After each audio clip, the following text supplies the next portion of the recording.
so much. I'd like to invite two more panelists to the stage. And first of all, I'd like to welcome Manjeet Dhakal, sir. Please be on the stage, sir. Secondly, I'd also like to invite Eva Manandhar ma'am to the stage. Please make yourself comfortable.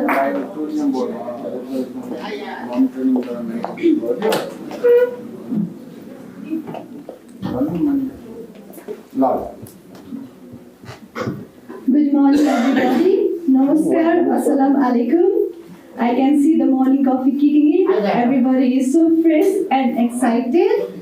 I'd like to thank all of you for joining us here in this relatively early Sunday morning. I'd also like to thank the organizer for organizing this phenomenal event. I feel extremely grateful and privileged to share the stage with such people who I aspire to become. Going on with the program, I'd like to introduce the panelists thoroughly.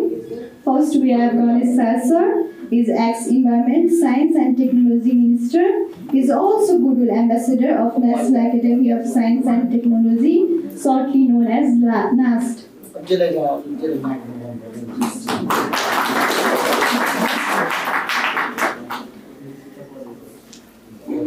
Secondly, we also have Manjeet Dhakal, sir. He's head of LDC support team at Climate Analytics, where he also provides technical and strategic advisory support to least developed country at UNFCCC negotiations.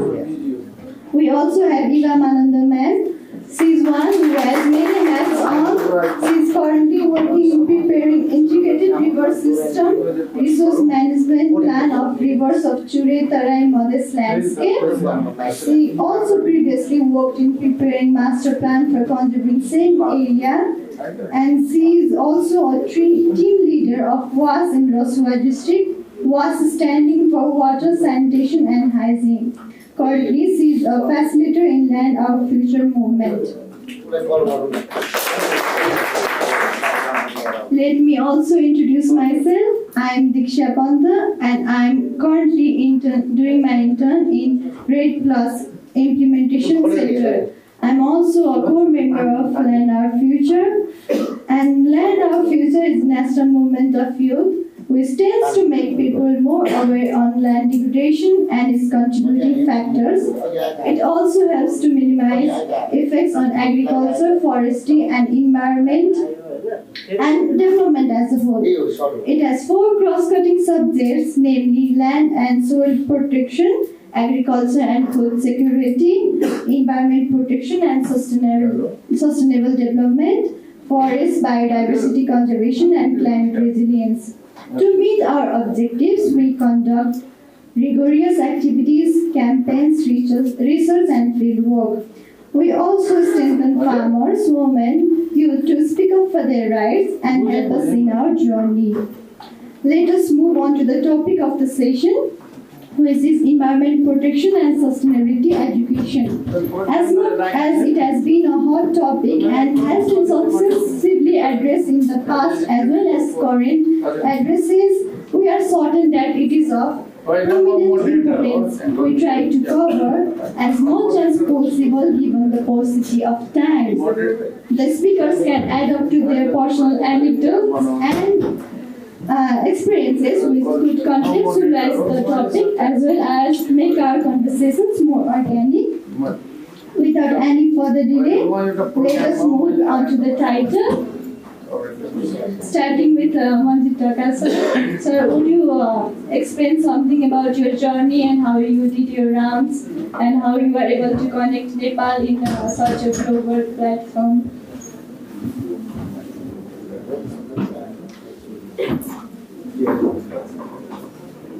Thank you, Deexetz. Thank you very much. And it's a real privilege to be here to this morning.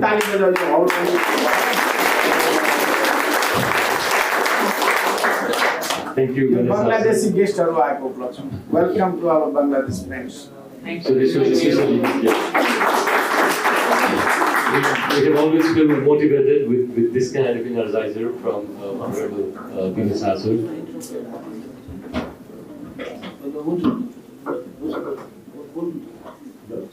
Thank you. So I started my involvement in the climate change process about 12 to 15 years earlier. Today, in this context, when Ganesh is here, I would just like to say the context of how my involvement helped and how I got motivated in this involving in this area. In 2008, we started the first youth movement in Nepal on climate change, named Nepalese Youth for Climate Action. And at that time, the topic was relatively new. The main objective at that time was to help understand the general public about the importance of climate change. So we engaged more in capacity building and building awareness. The political context was different, and we always had a kind of hesitation to meet with the political leaders at that time, because we didn't feel that the political leader will understand the issue at the same rates. One afternoon, I sent an email to Ganesh, who was the Minister for Environment and Science at that time. To my surprise, I got an email response, and I think that was the first time that I've ever heard from anyone in Nepal that Minister responded email. Minister responded to the email confirming the appointment for the meeting. So that was a big surprise for us. We never expected that. And the next day, the next morning, we went to visit him in the ministry. He invited the secretaries and the joint secretaries in the ministry at that time. And in our context, when the minister invites secretaries to meet with someone coming from outside, we really got a privilege. The staff in the ministry believed that, oh, these are the people who are very near to minister. So we got much respect. It was much easier to deal with the officer in the ministry after that. So our life became much easier dealing with this issue and the government officers at that time. So likewise, the first event we organized at the time was the South Asian Youth Summit on Climate Change. And I believe that was the first event at that time. The youth from all the 8 countries of the South, of the SAARC region, where we attended that event. After that, in Bangladesh Youth for Climate Action, BYCN, was established. I don't know what is the actual status of that, but likewise, there were a number of youth initiatives that started in all the 8 countries in the SAARC region. And I keep on meeting those colleagues nowadays. Currently, as Deexetz said earlier, I work with the least developed countries in climate negotiation, very closely with the delegation of Bangladesh as well in climate negotiation. And also with other countries who share the similar circumstances, similar situation that we are having, the countries which are most vulnerable to climate change, but who has contributed least to this problem. So I'm sharing maybe more about the topic that I'll be working on, but I think we have to give time also to share the initial remarks from our panelists. Thank you. Thank you for sharing us with your journey. And also, I would like to say that the way you have conducted Youth Summit, it has really motivated us youth. And in the way you have also mentioned about the down-to-earth nature of Ganesh, which is very pleasing. Now moving on, I'd like to invite Atish A.Rhabar on stage. He is a climate activist from Bangladesh.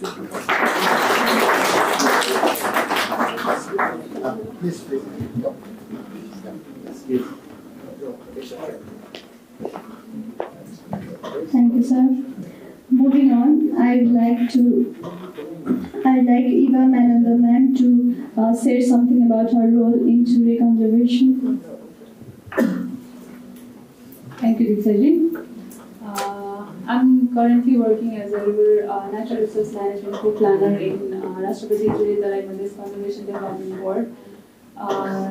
As it is also one of the mandates of our Land of Future team about regarding protecting tree, and the plan I'm working on is called Integrated River System Resource Management Plan. So this plan deals with all the issues related to rivers like landslide, floods, open grazing, and then all forest management, everything else that are related to river system. So it is more focused on conservation, and it is also closely related to environment protection, which is also the theme of this session.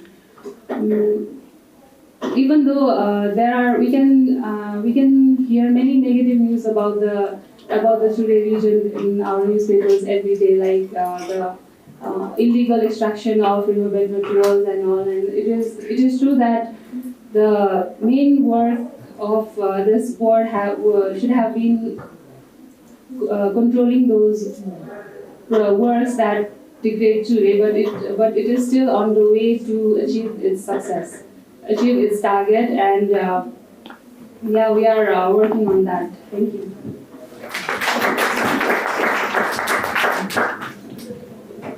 Chaudhary being such a fragile landscape needs a lot of care, and Eva ma'am is working on that. We are very happy to know that. Moving furthermore, I would like Ganesh sir to give reflection of his work as Environment Minister during this time.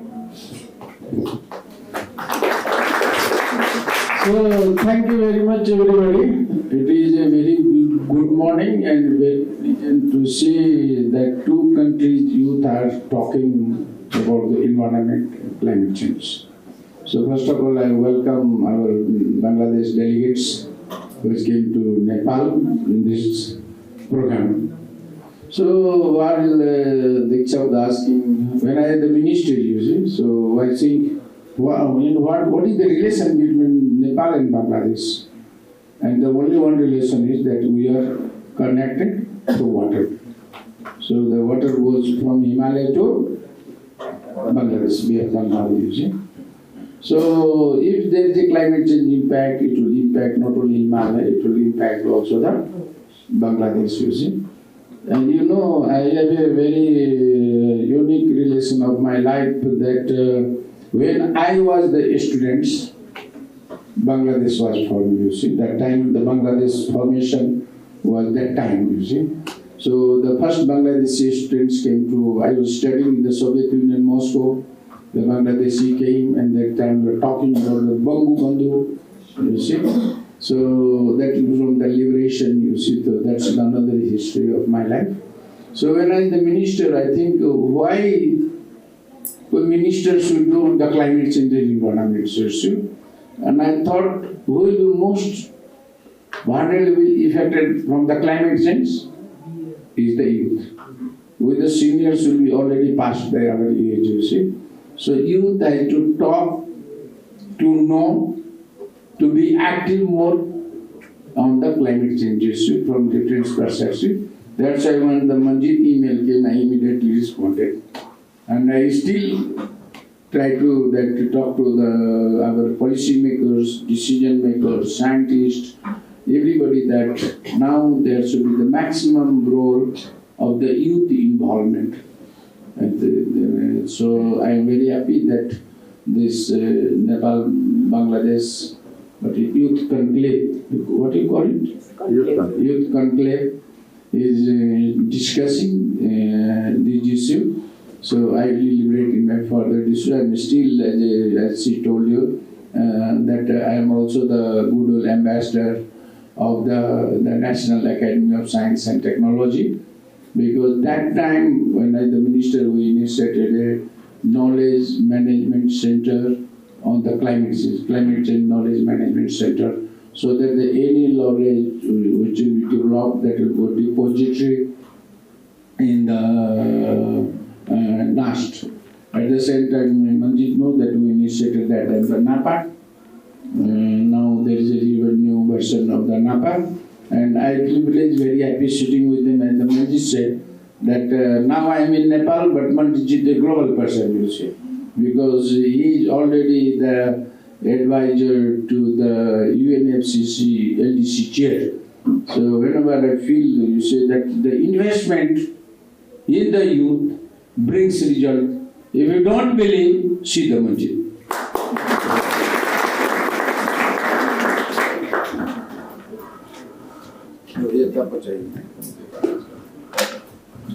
Thank you, sir, for highlighting relationship of Nepal and Bangladesh. We share same geography and are both affected equally by climate change. And thank you for encouraging us youth. Moving on, I'd like to go with Atish A.Rhabar, sir. He's a climate activist. And sir, please would you explain about your experiences and anecdotes? Good morning, everyone. It's been an honor to be here, and thanks Nepal for inviting us out here. We are here at the youths of Bangladesh, representing Bangladesh. So at this moment, if I could share my experience about climate change and my work about climate change. Basically, I would like to share that at this moment, we are the youths of Bangladesh are realizing the facts, what the environment is to us, how much important is it to us, and how do we have to protect it, and how to act with the environment change. We are basically working on the awareness side, including the executions. Because if you are not aware and if you are not knowing how to act or what you need to do and what is the impact, you can't go further. So on this note, many organizations and NGOs are working out there in Bangladesh for awareing the people and executing the thoughts of the experts. Thank you so much. That's my experience about the climate change.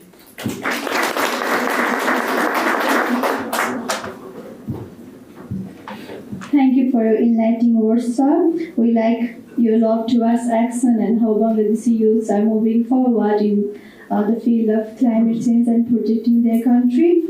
Shifting the gear and still being in the core, I'd like to move towards Manjeet Dhakal, sir. So we have known that to limit warming to 1.5 degrees Celsius, global net CO2 emissions must be dropped by 45% between 2010 and 2030. I would like to know where do we stand in meeting this condition as we are already in 2020. Would you explain globally as well as locally? Thank you, Deexetz. When we talk about the climate change issue and when things go a little bit technical about this percentage, the increase of greenhouse gas emission and the carbon dioxide, things started becoming a little bit complex. But to make it simple, the world is facing the intense rise of global atmospheric in the ground temperature. Since last 100 years, the average temperature of the Earth has increased by 1 degree Celsius. And this increase can be related very closely with the use of fossil fuel. After the industrialization, by the use of the fossil fuel, it contributed to a kind of gases in the atmosphere which has a capacity to hold back the radiation from the Earth. These are technical things, I will not go detail on that. But because of the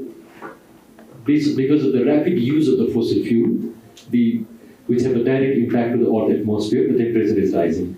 So the scientists have said that by now, the 1 degree Celsius has already increased. If it continues to increase in the same way, if we don't act, then by the end of the century, the temperature will go between 3 to 5 degrees Celsius. So with this condition now, we have been facing a lot of disasters, extreme events. When I say extreme events, these are called landslide or the disaster that we face because of the avalanches and then the hurricane or the storm. And there are also the slow onset event, like the salinity in the ocean, or that kind of intrusion, or the gradual this melting of the glacier lake. The problem that we face in the agriculture, like the soil becoming acidic, or the availability of water gradually going down. So this kind of changes, and also which will directly impact the productivity as well as economy of the country. So these are all the impact that we are facing now when the temperature has risen by 1 degree Celsius. If it increases in the same way, which means our global leader, the country with higher emission, if they don't reduce their emission, things are not going in the right direction. So what we did, all the countries in the Paris in 2015, they agreed to hold the global temperature to 1.5 degrees Celsius. To do that, unconventional effort has to be mobilized. And it's not only the countries whose emissions are higher, but also the countries who has ability to do that, who can show the leadership. And I think in this context, I would like to applaud the leadership taken by Bangladesh, being one of the LDC.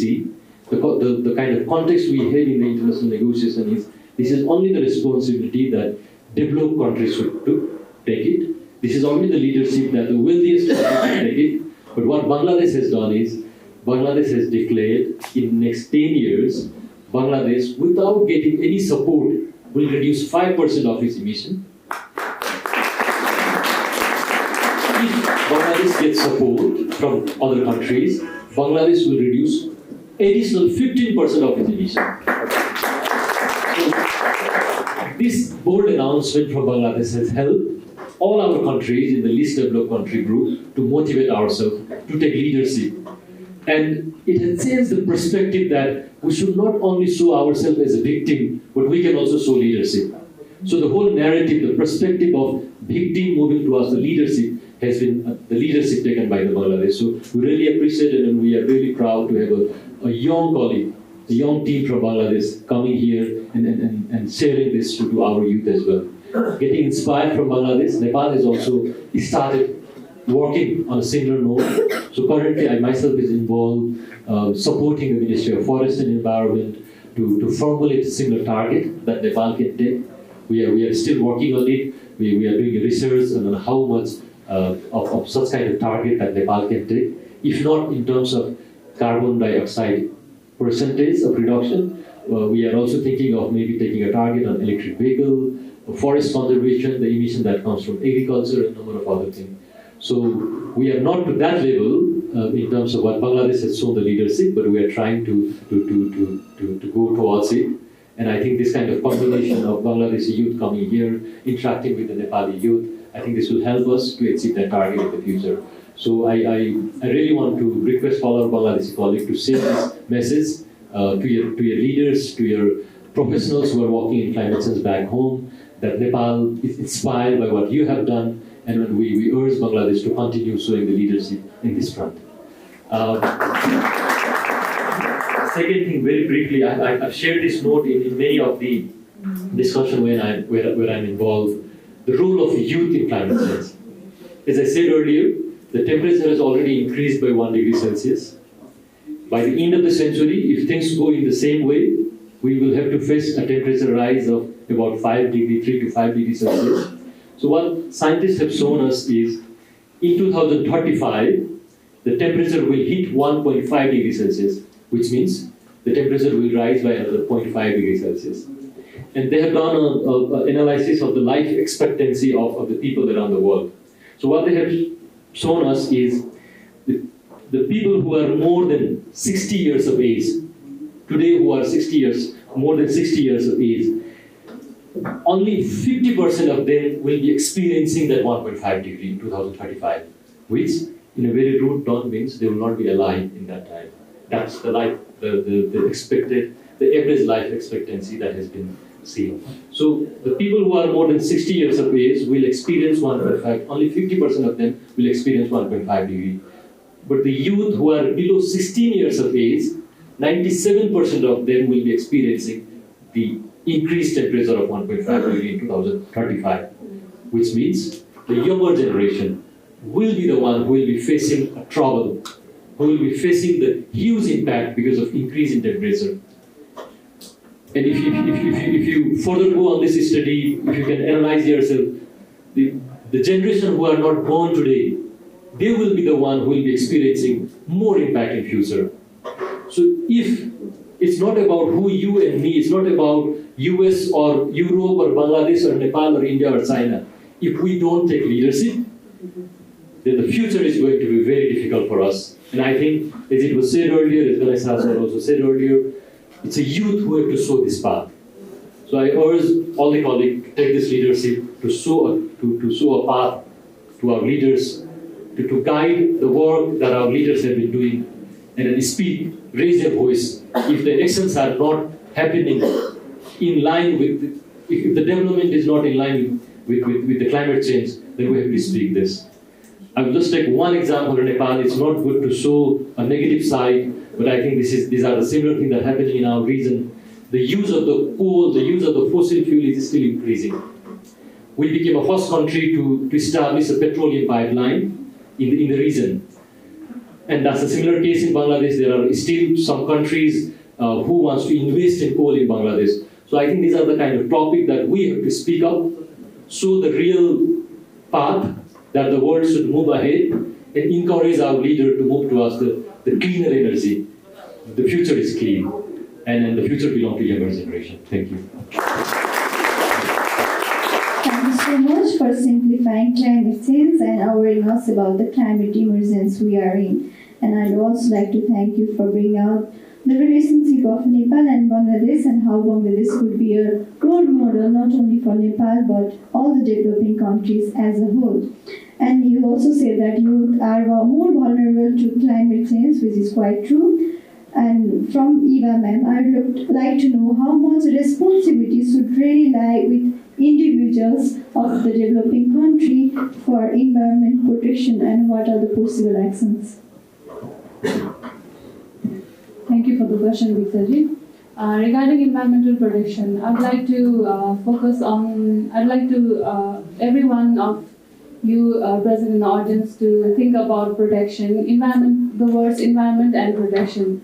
So, why do we need to protect environment, and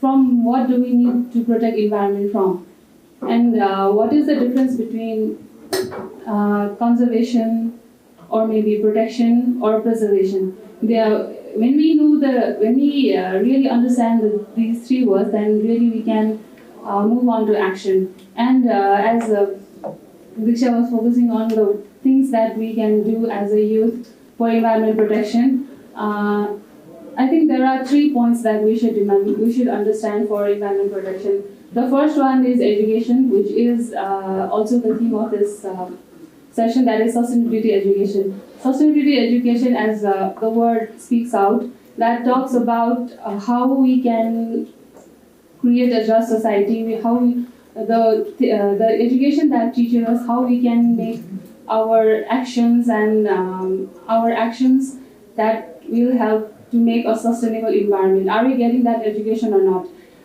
We countries in Nepal and Bangladesh, we share many similar things, such as we share the similar geography. We are all fed by the water of the same Himalayan towers. We have similar culture. Even our mother tongue, like Nepali and Bangla, they are derived from the same mother language, Sanskrit. And similarly, even the education system is also similar, which is actually doesn't seem to be a sustainability education, because we study not for learning but for getting good grades.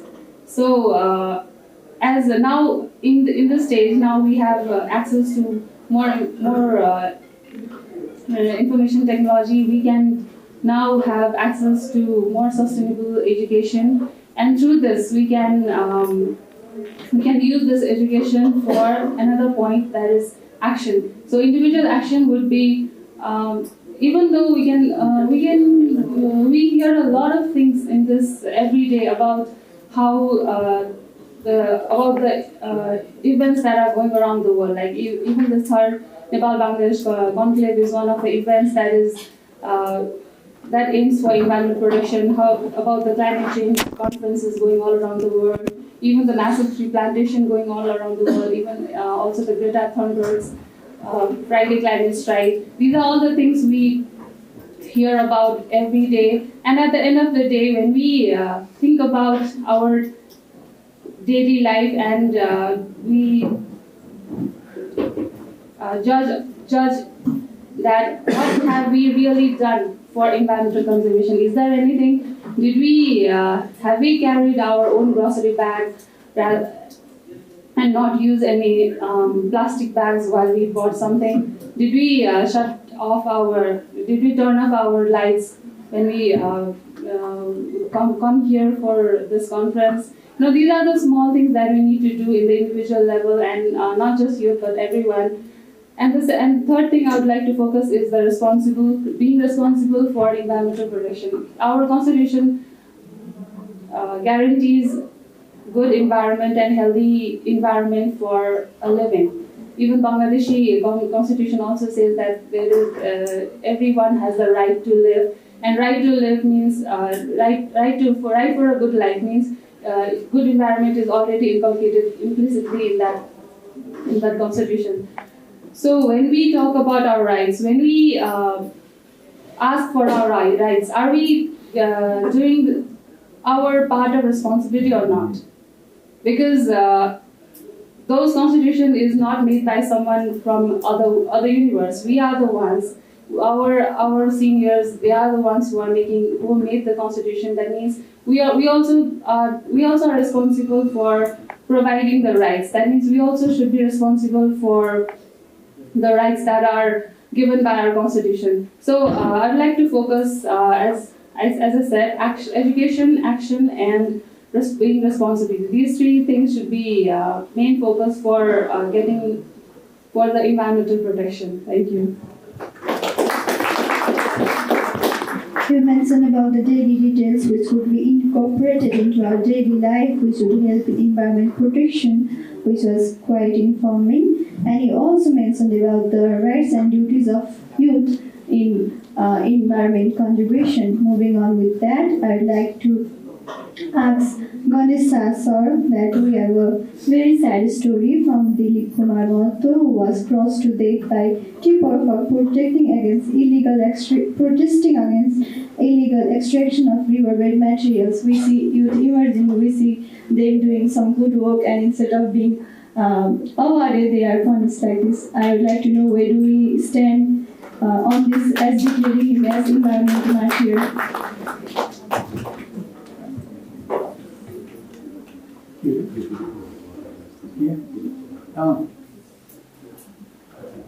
Okay, so as you listen now, you see in soil erosion in Nepal goes to Bangladesh, you know. So due to the climate change, there is before that I'll ask this young generation to know few words if you are discussing on the climate change. Do you know the meaning of UNFCCC? Who can tell what it is? Then do you know what is the meaning of COP? No. So I think those who are working on the climate change or talking about the climate change, I think Manjeet, they should know that there is a UN framework on climate change conventions. And under these conventions, every year there is the conference of the parties. So when you are in the climate change, they will talk the Paris Agreement, COP15, COP 26. So you should know that how these things is going, you see.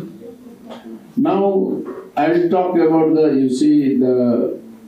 now in the developing country there is a big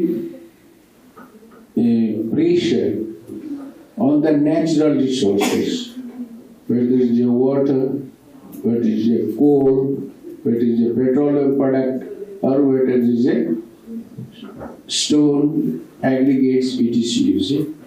So in our country, you see, there is our Himalaya, there is a Chaudhary range called, which is a very young mountain, and there is a lot of sand, gravel, aggregates, and there is a looting. You know what looting? Looting of these things, natural resources. So when there is a looting, the young generation who are conscious about the environment, they are now protesting. You see, they can sacrifice their life to protect the environment. So in our country, recently one of the young, so we want to name him as the environmental martyrs, environmental saint. Bangubandi was another, is fighting for the liberation. So now there is a fight for the protection of the environment. So now there is a lot of Bangu Bandhu required for the environment protections. And might be you may be one of that we have to fight, mobilize all the forces to protect the environment so that this is now the slogan, the land, our future. So every country land should be protected within their boundary and it should not go, because when in the soil run with the water, there is a plus flood. You see, there's three types of flood.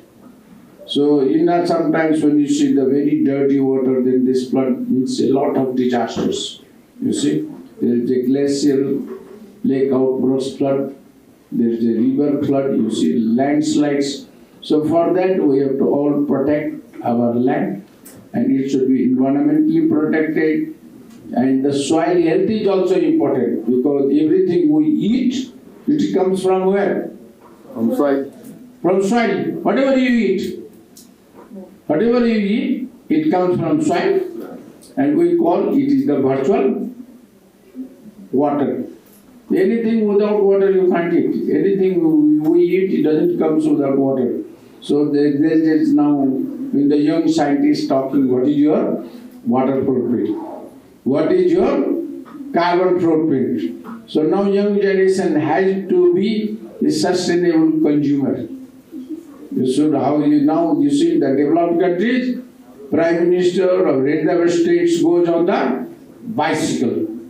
But in our countries, ministers and head of the states will go a lot of cars. Their carbon footprint is very, very high. So we want that future our leaders' footprint should be low. Their water consumption should be low. They must produce some soil and protect our soil, you see. So I think these things we also want to say. Thank you.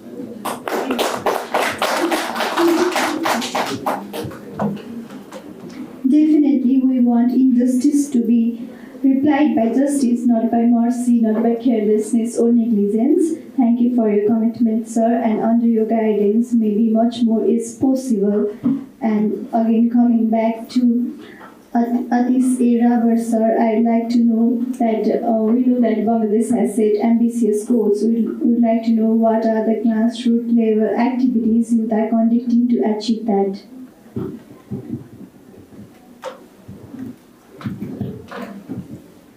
All these days, Bangladesh is basically working on the environment with not only with the executions, with inspiring the youths also. Because if government is taking a decision, but it's the mass people who executes the things.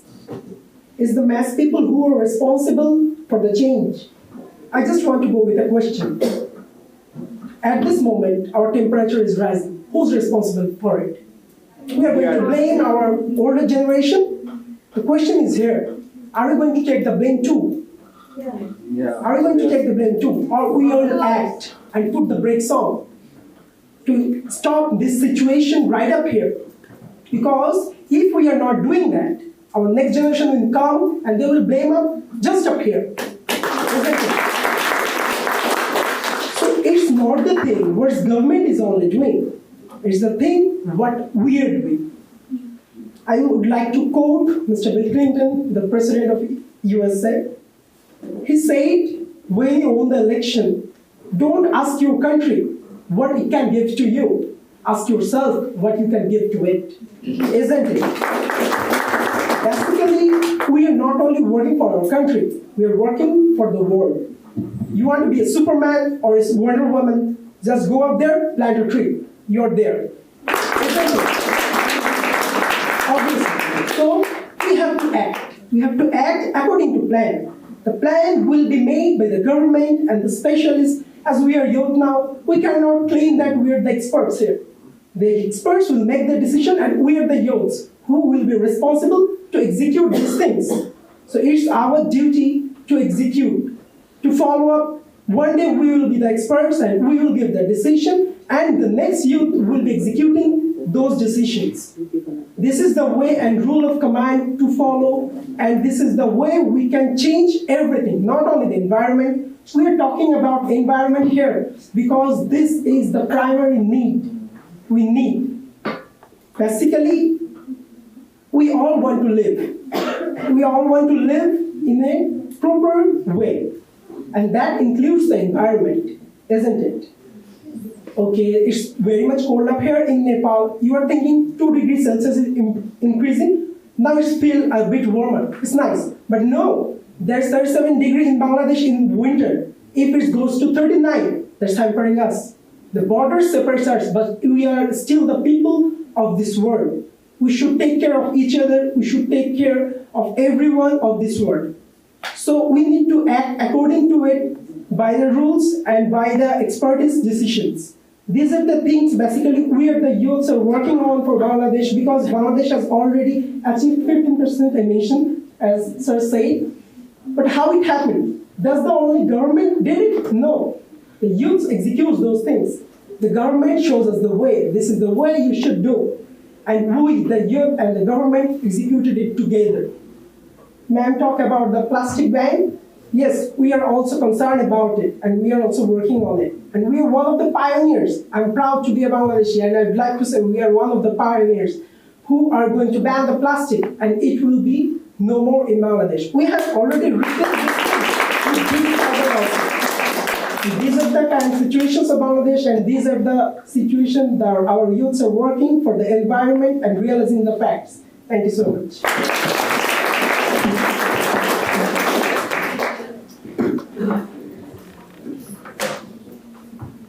We have been always talking about the big things, the science, the policy, and the governments that are engaged, but it's high time that we move into action, and with the knowledge we have, with the confidence we have, and the energy we are here to leverage, your experience will definitely come in handy for us. And given the paucity of time, I'd like to move into question and answer round, if anybody is interested in questioning the panelists.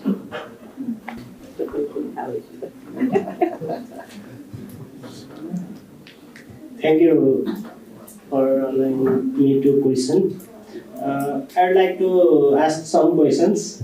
One is about innovation, where we are using innovations in energy sector and other sectors, but I think some of the important sectors that should use innovation is, I think, housing section.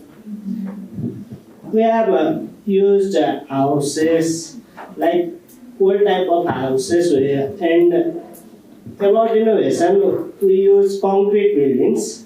Concrete is, I think, one of the most pollucious material. It comes from calcium carbonate, and while we transform it to cement, that is heated, and that creates carbon dioxide. And that one source, and we use gravels and sand that is obtained from land, so that also contributes to land degradation.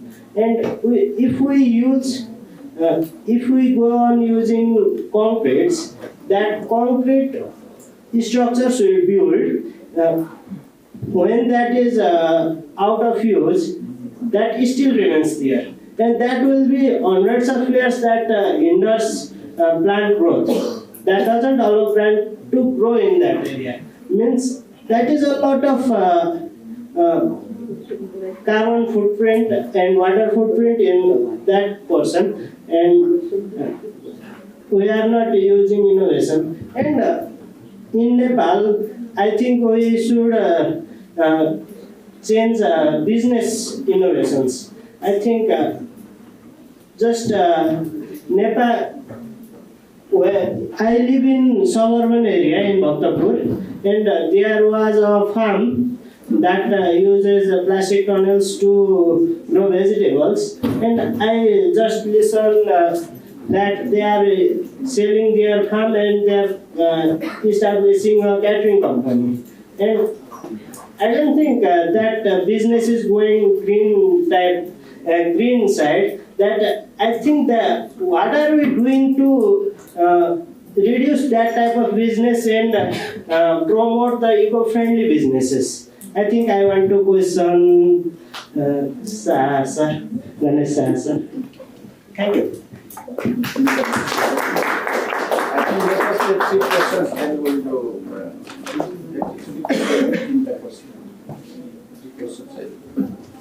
Do we have any more questions? Please.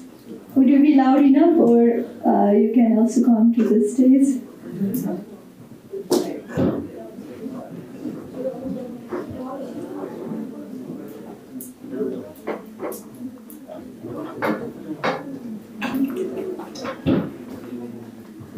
Hello, I'm from Bangladesh. I want to add a point that in Bangladesh now they're producing eco-friendly and biodegradable plastic bags, which is an alternative of the real plastic that is made from jute, the golden bags.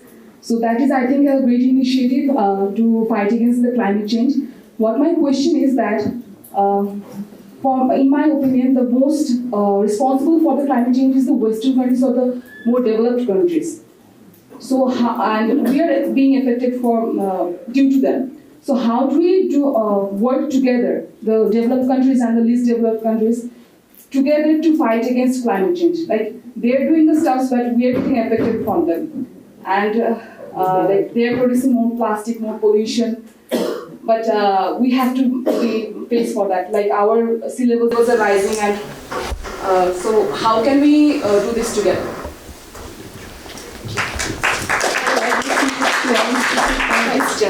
So, anyone who can answer that, you can come on the stage.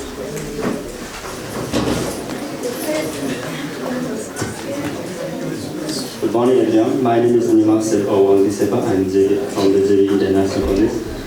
My question goes like this: our Nepal government are not doing collective work, like one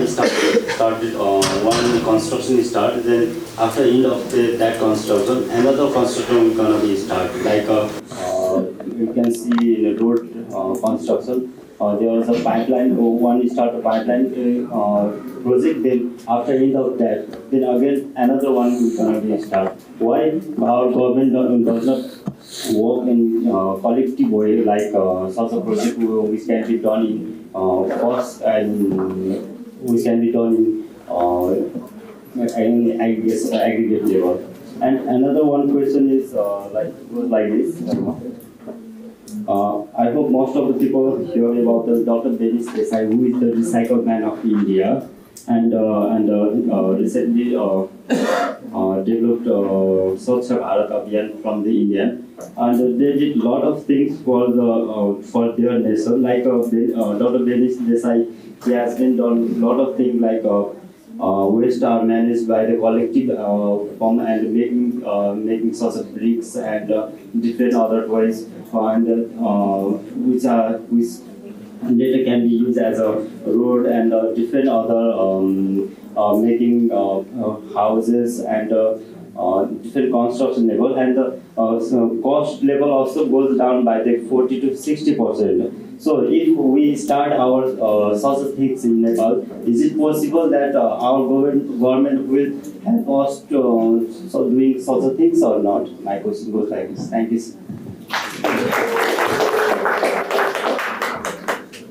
Okay, moving on to the first question. I think that is referred to Ganesh sir.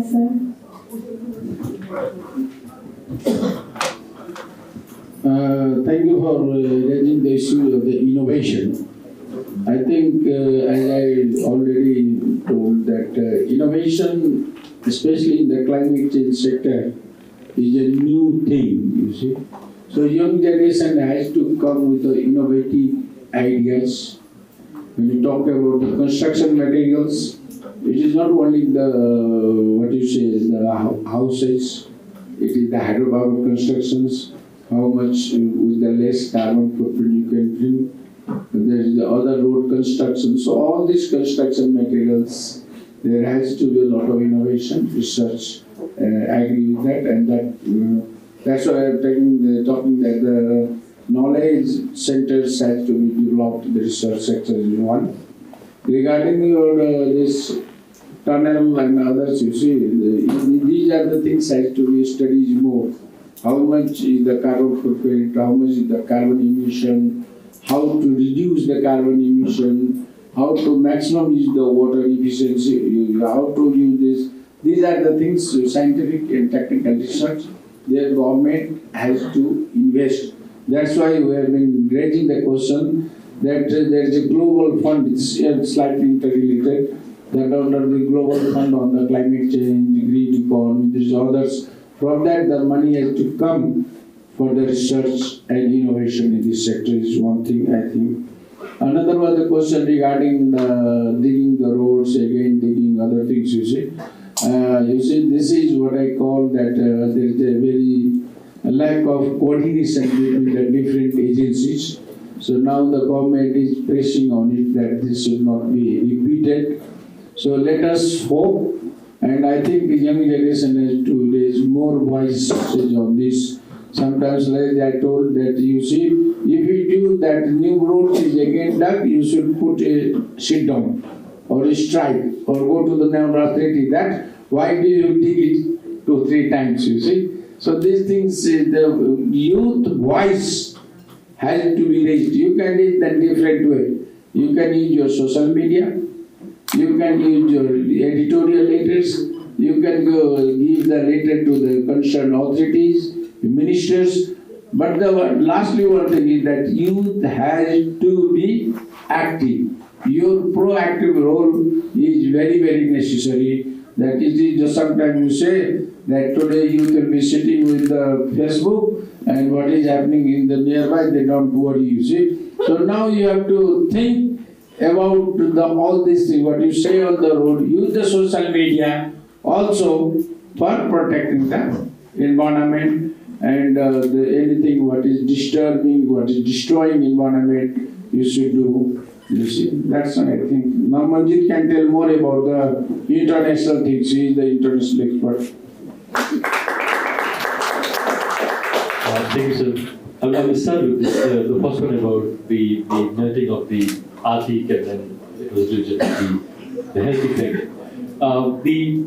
The context that we have is the temperature has, it's the global average that has risen by 1 degree. But if you see in some countries, the temperature has risen by more than 1 degree. In some places, it's less.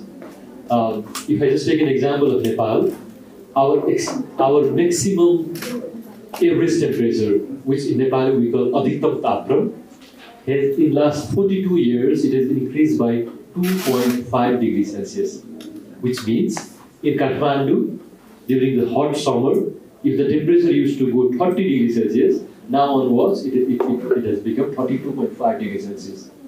So there are huge variation like this across the globe. So when we see this, when we hear about the average temperature, we should not make a misperception that, oh, that's only 1 degree. It has an effect everywhere, in every parts of the world. If you just relate it with the agriculture, the way the paddy cultivation we do, the role of the temperature is very important from the time we plant it and up to the time we harvest it. But if the temperature changes by a few degrees Celsius, the whole system will get affected. And it's the same way with other animals, the breeding, and a number of other things. So it's not only the human, but also the whole ecosystem is getting affected by this.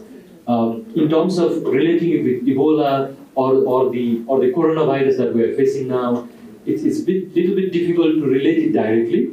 But if we just take an example of coronavirus, the research that we have heard as of now is that the source is mainly because of the interaction between animals and human beings.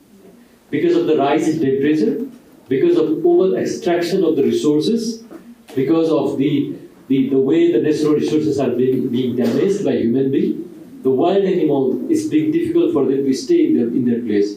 So that kind of interaction is increasing day by day, which means like corona, the other kind of viruses or this kind of the health effect will be increasing in future as well. That's what, and the intensity will increase too. Relating with the context of developed and developing country, So as Ganesh sir said earlier, now the world is meeting for 26 years in climate change conference. This year, by the end of this year in UK, they will hold 26 sessions of conference of parties. It has not been delivered to that level what we are expecting in all these meetings. The multilateral process is very important, but it has not been able to deliver what we have expected. It has not been the expectation of the youth. And the whole discourse at the multilateral level is about blaming each other. You developed country, you didn't deliver as required. You other emerging countries, your emission is rising now. So the context now is the developed country emission is highest, we know. It is because of them the problem has raised. But there are other emerging developing countries whose emissions have already crossed the level of emission those developed countries has done in the past. And if it just goes in the same way as our Bangladeshi colleague said earlier, our emissions, our role will also be dominating what they have done in the past. So if you don't change the course of, if you don't change the rule of the game here, the future generation will be blaming us. Now we are blaming developed countries, but they will be blaming us in the past. And that's the example that I was taking earlier about Bangladesh. Bangladesh didn't just stay blaming others, but Bangladesh also presented the example to the world. If you only ask others to do something, and if you don't do anything, the moral ground will be in a difficult situation. So we can act, we can do something, and there are a lot of examples that we discuss here today about banning plastic bag, the example of jute, a bag, what Bangladesh has done, and the number of examples that Nepal has done. So if we do something and if we ask others, our argument will be much stronger. Right. In that note, just I would like to share one final note. In Nepal, in the first week of April, the government of Nepal, mainly led by the Foreign Ministry, guidance by Ganesh sir and the team, is organizing Sagarmatha Samvad, the first global forum. The informal information that I have heard is there has been a very positive response from the leadership from Bangladesh as well in terms of participation. Now, today, our foreign minister is in Bangladesh. Yesterday, he met with the, I think day before yesterday, he met with the Prime Minister of Bangladesh. So, Nepal is also trying to come up with how it can contribute in this global discourse, bringing together the regional partner and the global partner who are working on this. So, I look forward to see many of you in that event as well. Thank you. I'd like to share some of my experiences, actually bitter feeling about concrete buildings.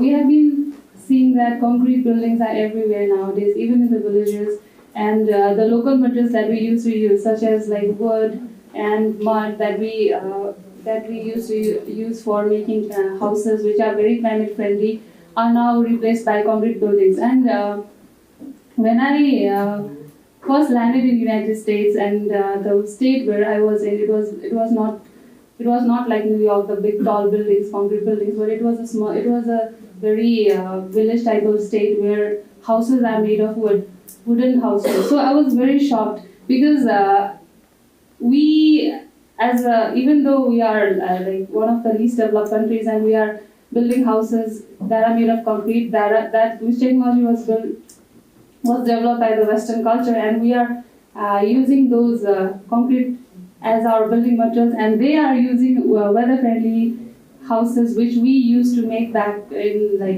20, 30 years earlier.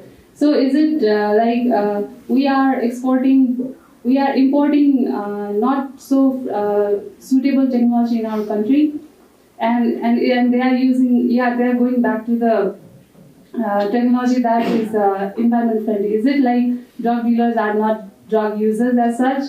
Is it similar like that? And regarding the environmental protection and innovation, we need that. Everybody talks about environmental protection, but why would anyone protect environment when there is no profit at all? So here comes the role of green economy.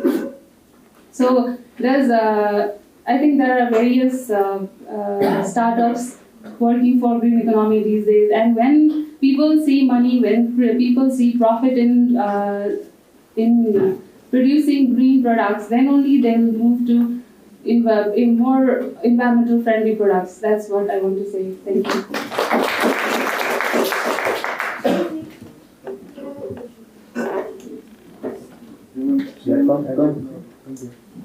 Thank you, ma'am. Joining environment with economy, we have big dreams moving towards 2030 regarding tourism, agriculture, and the big hydropower projects. I think it's quite important. And I also think that one question was left unanswered. It was about the national movement going on in India, about the Swachh Bharat Abhiyan. If anybody could answer that. We'll take a question first. I would like to ask a question to Ganesh. As we know, Nepal adopted NAPA and LAPA project. I want to know how much the implementation has been done. Thank you for your question.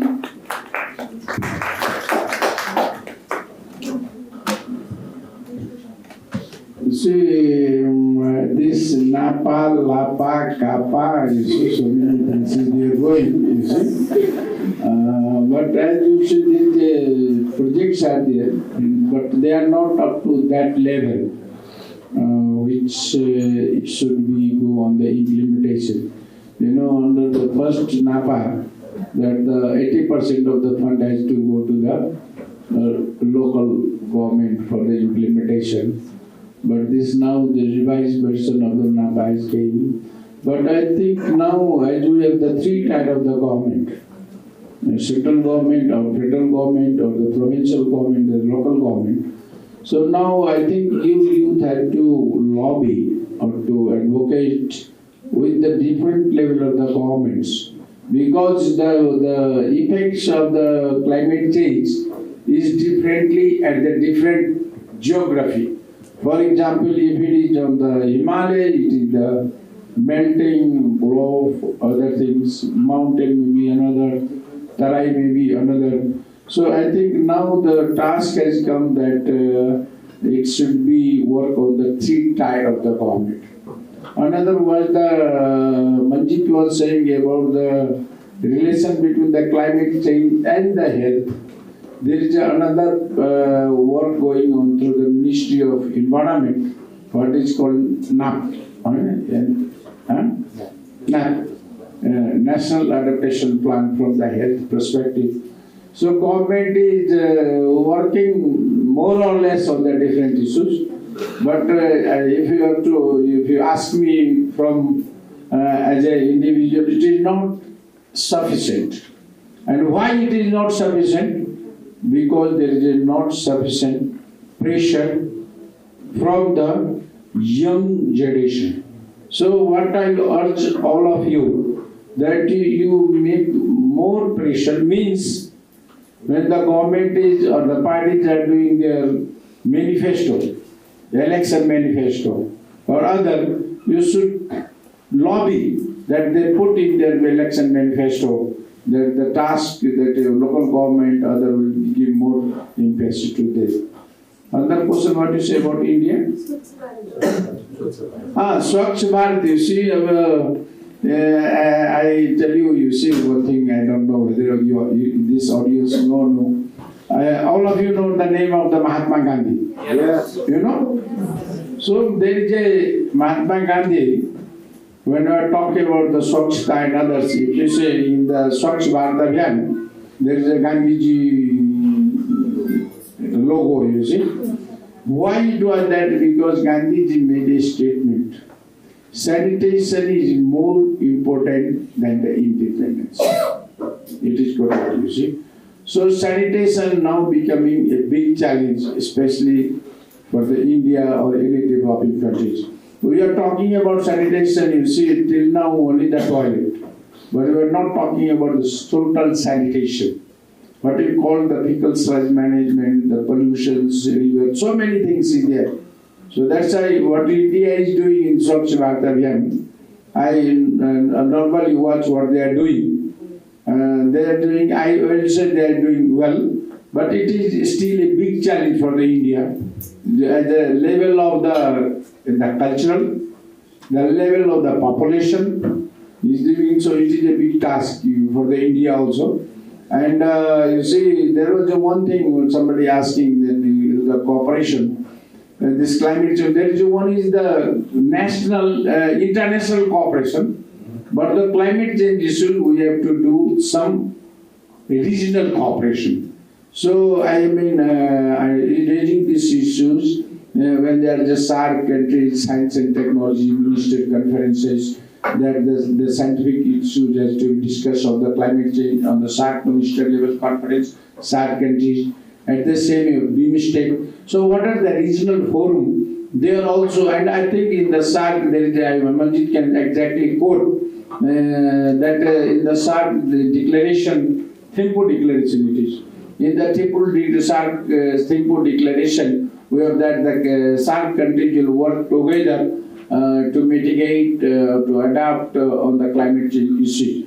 So I think why not this forum should initiate the SAARC's youth forum on climate change, something like that, so that you can work with the different countries what is that experiences on the adaptation, what are the mitigation measures they are doing, how to invest investment in that, what is the innovation, so many things can be there.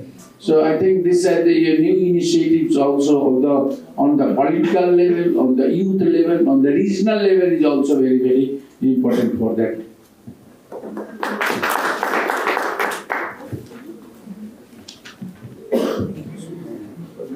Atish A.Rhabar, sir, would you like to add something to conclude?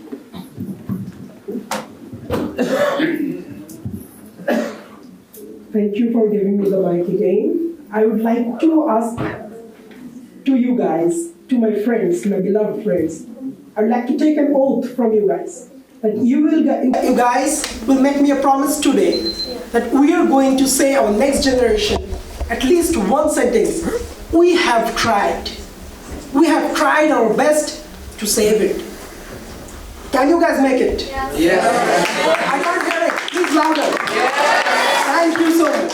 That's coming from me. Atish A.Rhabar is signing off. Thank you.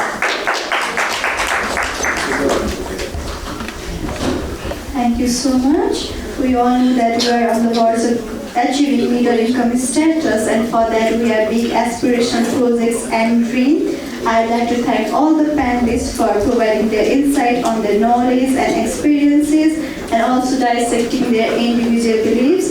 We really see an optimistic tone here, and I think that is only possible by following the national as well as regional cooperation. Thank you everybody for your patience.